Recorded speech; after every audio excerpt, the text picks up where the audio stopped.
The Kremlin announces that the political program proposed by President al-Assad could be a good basis for solving the crisis in Syria.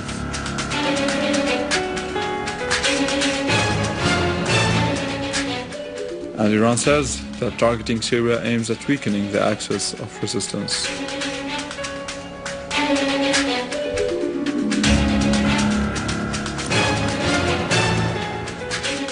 Syrian Arab Army units restore security to several headquarters in Dalla city.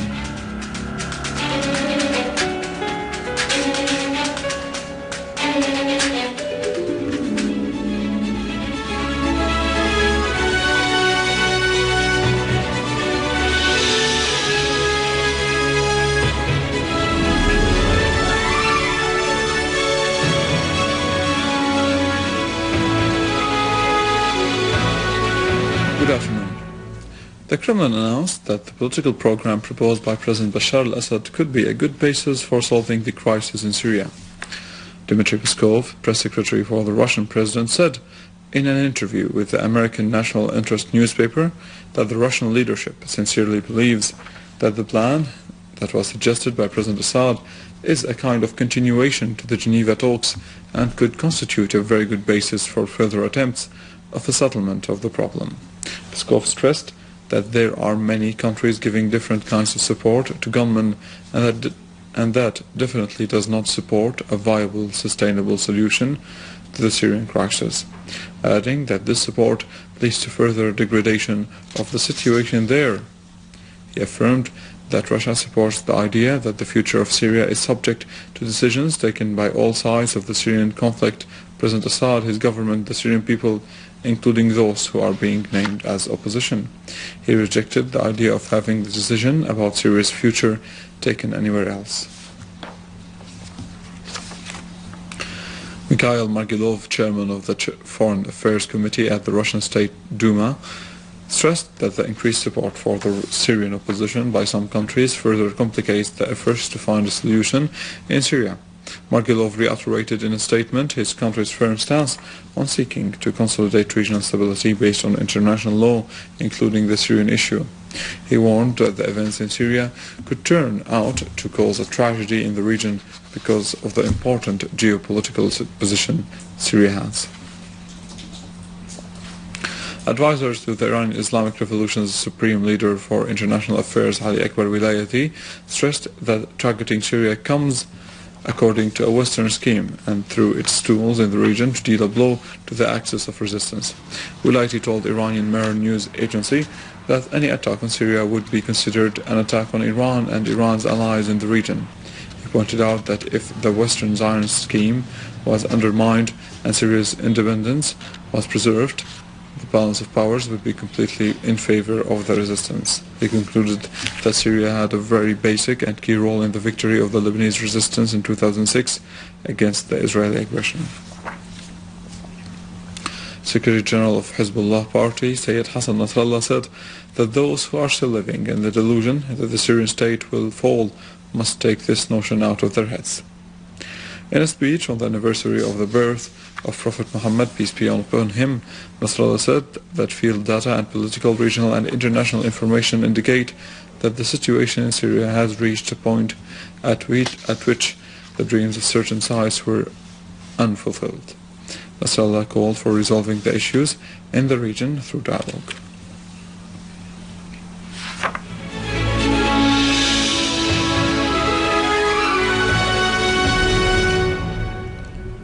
In Aleppo countryside, units of the Syrian Arab Armed Forces have destroyed a 23mm anti-aircraft weapon, eliminated a number of terrorists and targeted gatherings and hideouts used by them.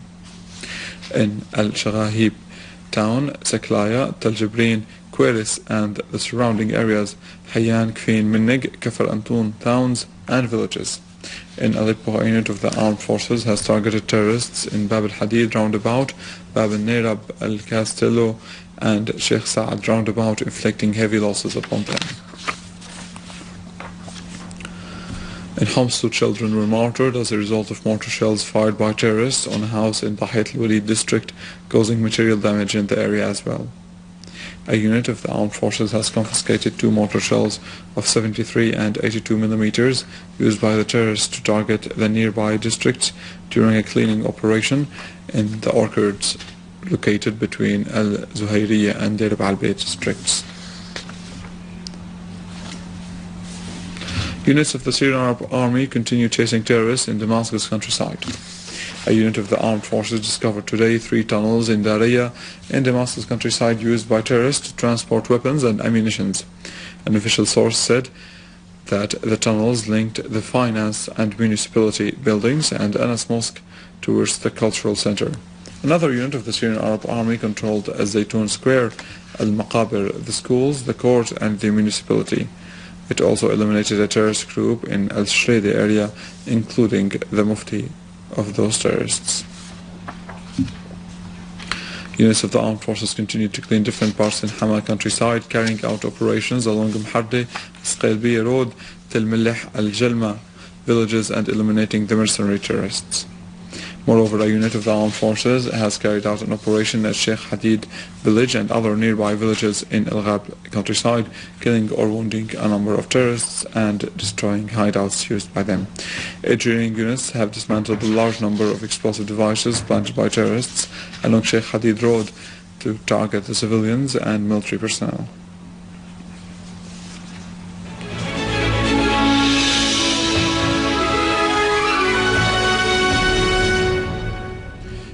In a flagrant contradiction to its declared policies and the so-called zero problem with the neighboring country's policy, the Yemeni Custom House announced that it seized a shipment of new Turkish weapons in Adan city, south of Yemen. The shipment was hidden in goods containers sent from Turkish Timbra seaport. It is to be noted that the Yemeni Defense Ministry announced last November that it foiled an attempt to smuggle large amounts of weapons via Aden seaport, which was also sent by goods containers from Turkey. La Carnade Inchani newspaper said that the French government put itself in a new ordeal through its military intervention in Mali, despite the justifications made for this intervention. The Daily stressed that Paris failed because 2 weeks after the start of the French military operation, the French army has not been able to achieve the aims set by the Paris government. The Daily went on to say that such failure pushed some French officials to accuse Qatar sheikhs of supporting Al-Qaeda organization. In Al-Bahrain, mercenaries from Al-Khalifa continued to suppress the peaceful demonstrations, dispersing a demonstration downtown Al-Manama that called for introducing reforms and rejecting policies adopted by the Bahraini authorities. Sources of the opposition said that hundreds flocked to the capital's center, chanting slogans saying "Down with the King." Bahraini Interior Ministry said that it would not allow any demonstrations or rallies to be staged, whereas Khalifa forces have carried out a campaign to arrest demonstrators.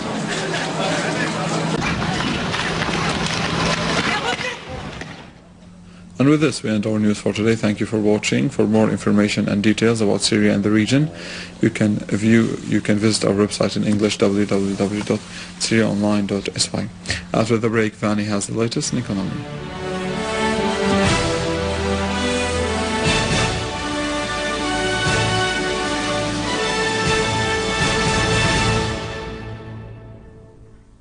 Good afternoon. The meeting of the Agriculture Committee in Hama Governorate focused on expanding wheat cultivation. That is one of the most important aspects of food security in Syria, and on investing new agricultural areas for producing wheat during the coming season. 59,000 hectares are decided to be planted with wheat in Al-Ghab region in Hama, where more than 48,000 hectares have already been planted.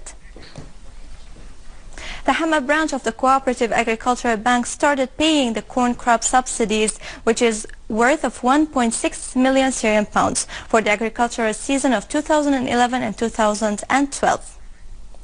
The bank's branch manager said that 252 farmers would benefit from this, who are members of farmers' associations and the private sector, pointing out that 990 Syrian pounds is going to be paid for each acre planted with corn.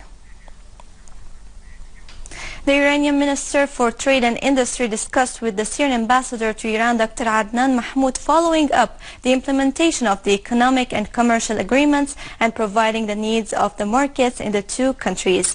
They affirmed the necessity of investing the decisions and facilitations that the governments have made concerning the exchange and flow of goods in order to contribute in expanding commercial cooperation and enhancing steadfastness of the two peoples in the face of the economic war and the Western sanctions imposed on the two countries. Minister Ghadamfari pointed out that the ministry would facilitate displaying the Syrian products in the Iranian fairgrounds and selling them in the Iranian market.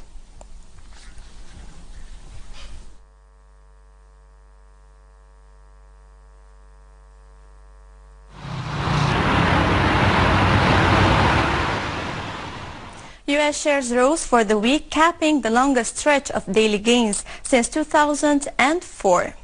Amid better than estimated corporate earnings and economic data, as lawmakers voted to temporarily suspend the federal debt limit, whereas the European shares posted a weekly gain, rising to a 23-month high as the German investor confidence climbed to the highest in 2 years and a half.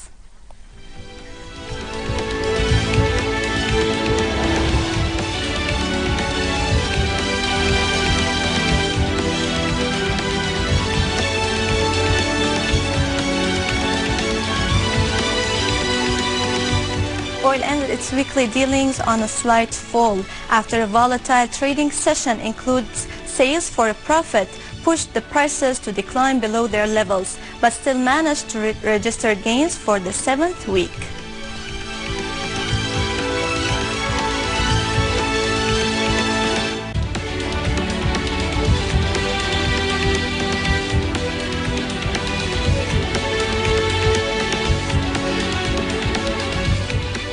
The 21-carat gold was set at 4,275 Syrian pounds, declining 75 pounds, and the 18-carat gold was set at 3,664 Syrian pounds per gram.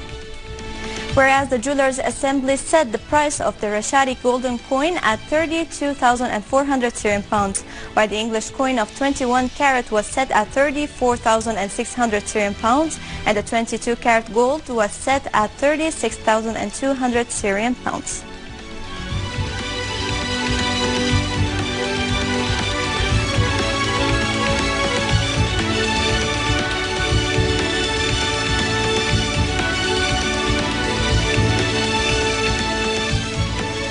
The yen stood against the US dollar in the longest weekly losing streak on record, as investors who bet on bold action from the Bank of Japan were encouraged by officials suggesting the currency has further to fall.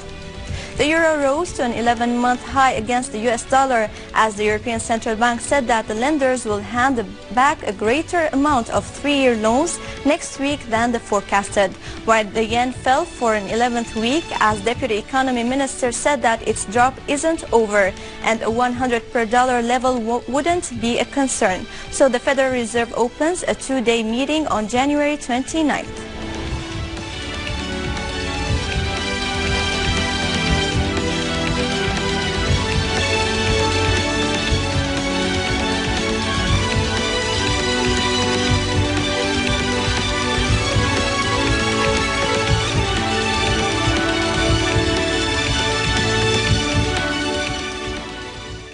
And with this we conclude our news. Thank you for watching and goodbye.